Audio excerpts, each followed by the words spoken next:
So naging mas the, the the job is very difficult, but if you have a well-oiled organization na nagpa-function, yung challenge mas madaling harapin.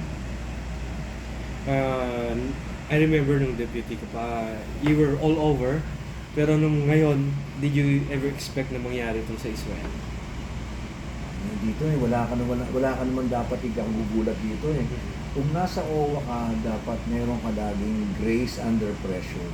Kasi kung ikaw, yung pressure ay bibigay ka at magpapanik ka, mas malamang magkakamali ka.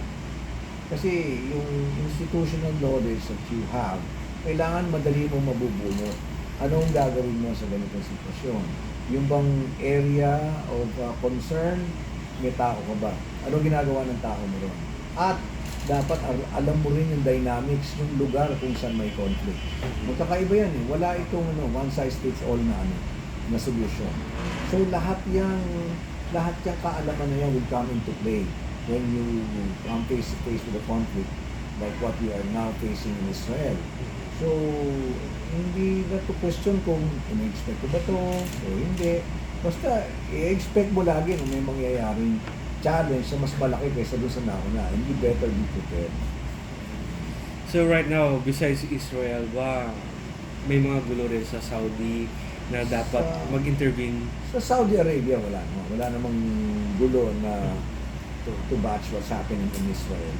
But of course, challenges will always be around. Like, the usual na ginagawa ng OWA, yung mga problema ng OFW doon,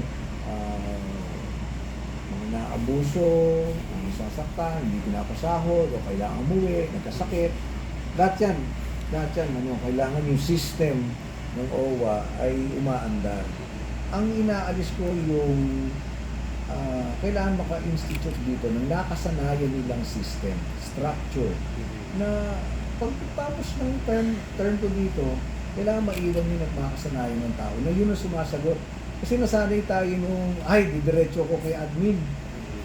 Siyang gagawa. Kung gagawin natin yun, but that will slow down the process. Kasi iikot eh. Kailangan matuto na tayo, maitulong ko na mag-rely dun sa struktura na binubuo natin.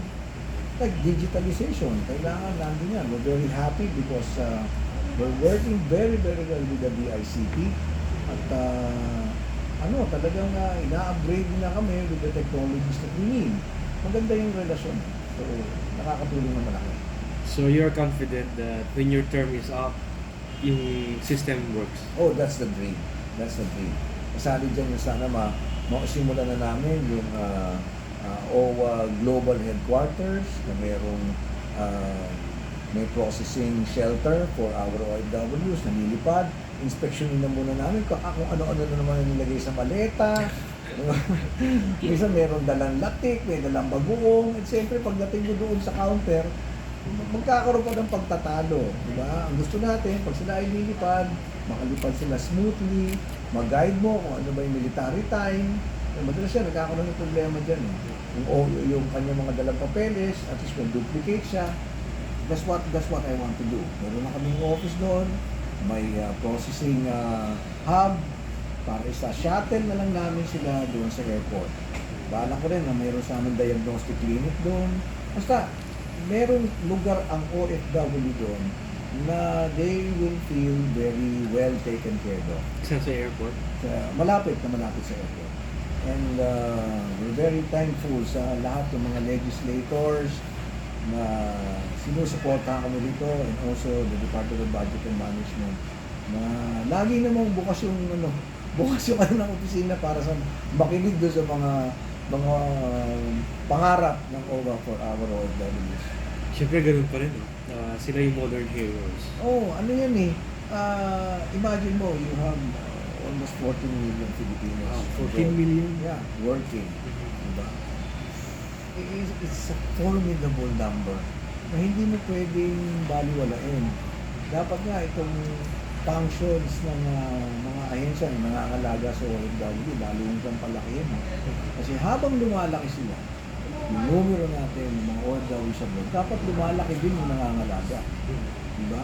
Kung dati 10 lang ang inaalagaan mo at isa ka, Kung dumoble yun, dapat proportion yung paglaki ng nanganganak. Saan nanggagaling yung advocacy mo in caring for OFWs? Ano eh, simple lang eh. Sa even, kailangan pag-isipan eh. Simple tayo lang eh. Magkakilala tayo, nangailangan ka at meron akong capacity to help. Di ba, natural na sa atin yun, human nature yun. Eh, lalo pa ngayon, na nabigyan ka ng lahat ng resources at your command to help. It's a privilege. It's a privilege that you are given the chance to help. More than anything else. Magpasalamat ka na nabigyan ka ng pagkakataon ng ganyan. Pero sa family ba or ikaw mismo kasi 'di ba you work abroad? There was a time. Pero hindi naman talaga yung strict yung OFW life. Kasi Pero maraming panahon ang ginugol ko na nagtatrabaho at kumita sa ibang bansa.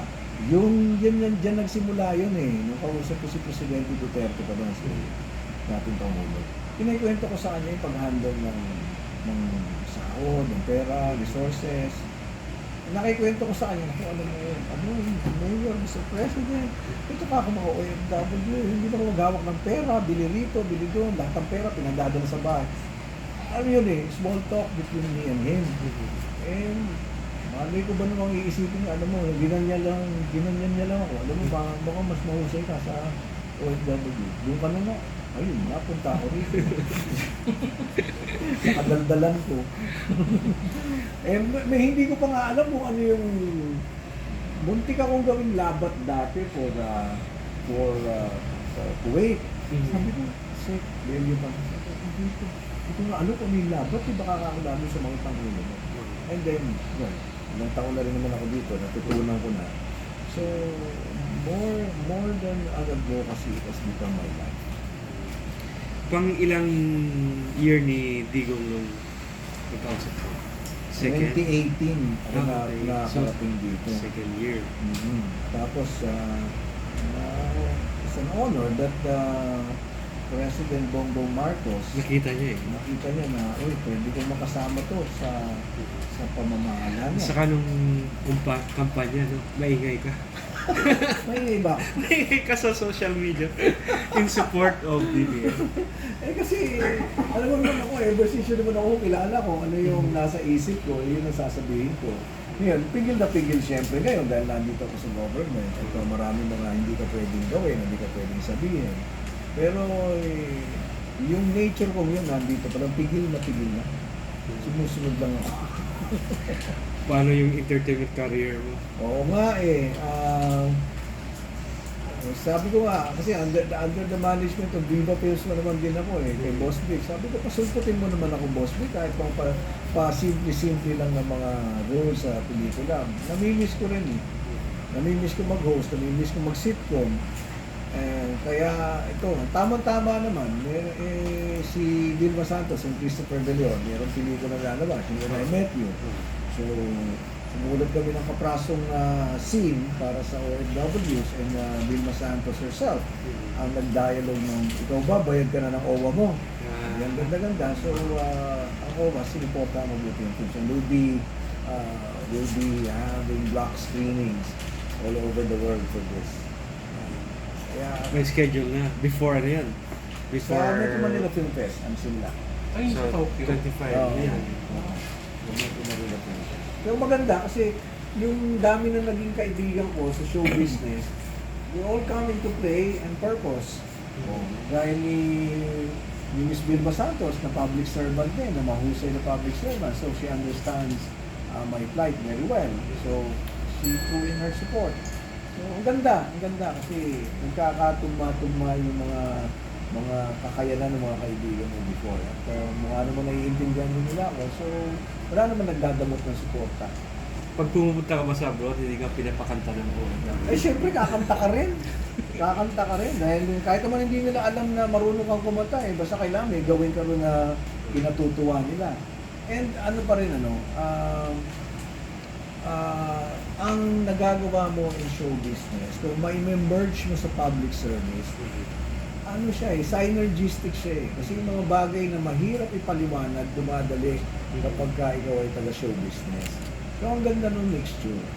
Ang ganda. So, mas madali ka naiintindihan at madali ka nakakakonek. So, yung pagkakaunawaan mo, bumibilis at gumagaan. Baka maging trend na to.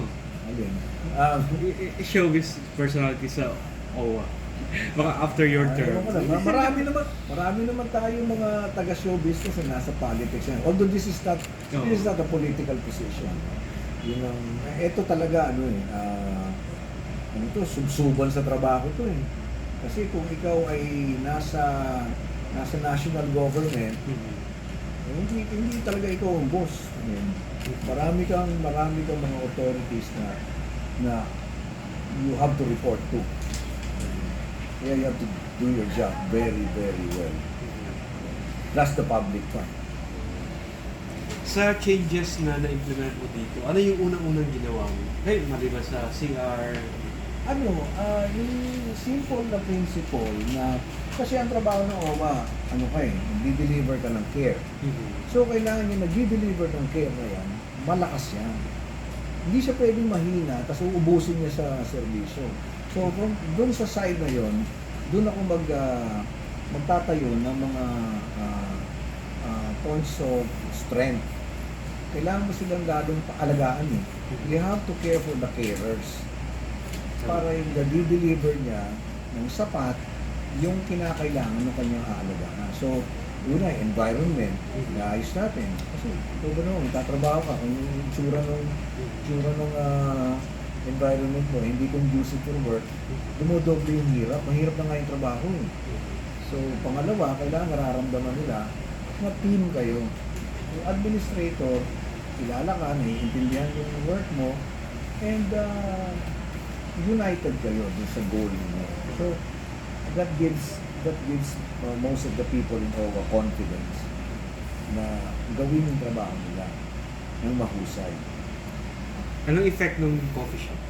Ayan, alam mo yung coffee shop na yan, nagulat niya ako sa naging epekto niyan eh, na meron pa ng global impact yan. Meron pang taga-UN na nagtanong tungkol dyan eh. And then yung mga taga-Jeddah, nagulat ako, they were so emotional. Ito yung mga barista na naging champion sa mga competition in Jeddah, na nag-dedicate daw ang OWA ng isang coffee shop for them. Pero basically, ang pinanggalingan lang yan, kasi nakikita ko yung mga workers natin, lalo na sa Middle East, sisilip-silip yan sa mga pag day off, nakikita mo, kasama yung mga boss nila, nakikita ko na, sumisilip dun sa mga malls, yung mga ganyan na Starbucks, hindi naman doon. Pero hindi naman talaga sila yung bibili, dahil syempre ang mahal eh. Diba? Pupunta yan dito.